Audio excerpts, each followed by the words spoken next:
సూర్యాపేట జిల్లా కేంద్రంలో భారీ దోపిడీ జరిగింది. ఒకటి కాదు రెండు కాదు, ఏకంగా 18 కిలోల బంగారాన్ని దోచుకెళ్లారు. స్థానిక ఎంజీ రోడ్లోని ఓ జ్యువెలరీ షాప్లోకి ఆదివారం జూలై 20న అర్ధరాత్రి దొంగలు చొరబడ్డారు. దోపిడీ జరిగిన సొత్తు విలువ సుమారు 17 కోట్ల రూపాయల విలువ ఉంటుందని పోలీసులు అంచనా వేస్తున్నారు. రాత్రి సమయంలో షాపు వెనుక భాగంలో ఉన్న గోడకు రంధ్రం చేసిన దొంగలు షాపులోకి చొరబడ్డారు. షట్టర్ను గ్యాస్ కట్టర్ సహాయంతో మనిషి పట్టేంత కట్ చేశారు. వెండి జోలికి వెళ్లకుండా కేవలం బంగారాన్ని మాత్రమే చోరీ చేశారు. ఉదయం షాప్ తెరిచిన యజమాని తెడ్ల కిషోర్ దొంగతనం జరిగిందని గ్రహించి పోలీసులకు ఫిర్యాదు చేశాడు. ఘటనా స్థలానికి చేరుకున్న పోలీసులు క్లూస్ టీం ఆధారాలు సేకరించారు.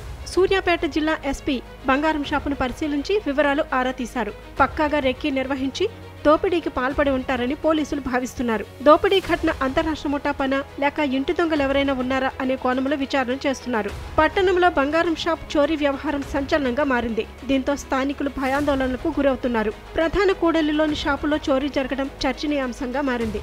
దీనికి సంబంధించి మొత్తం ఎంత ప్రాపర్టీ లాస్ట్ అయింది, ఇంకా చాలా ప్రాపర్టీ మనకు అక్కడే ఇంటాక్ట్గా ఉంది, కొంత ప్రాపర్టీ లాస్ అయింది. ఎంత లాస్ అయింది అనేది పూర్తిగా అకౌంటింగ్ చేసుకున్న తర్వాత మనం ఒక నిర్ధారణకు రావడం జరుగుతుంది.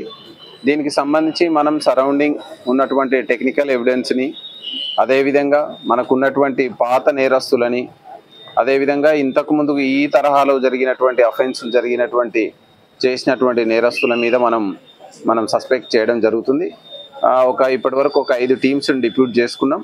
ఆ 5 టీమ్స్ ఈ కేసుని ఛేదించడానికి రంగంలోకి దిగడం జరిగింది.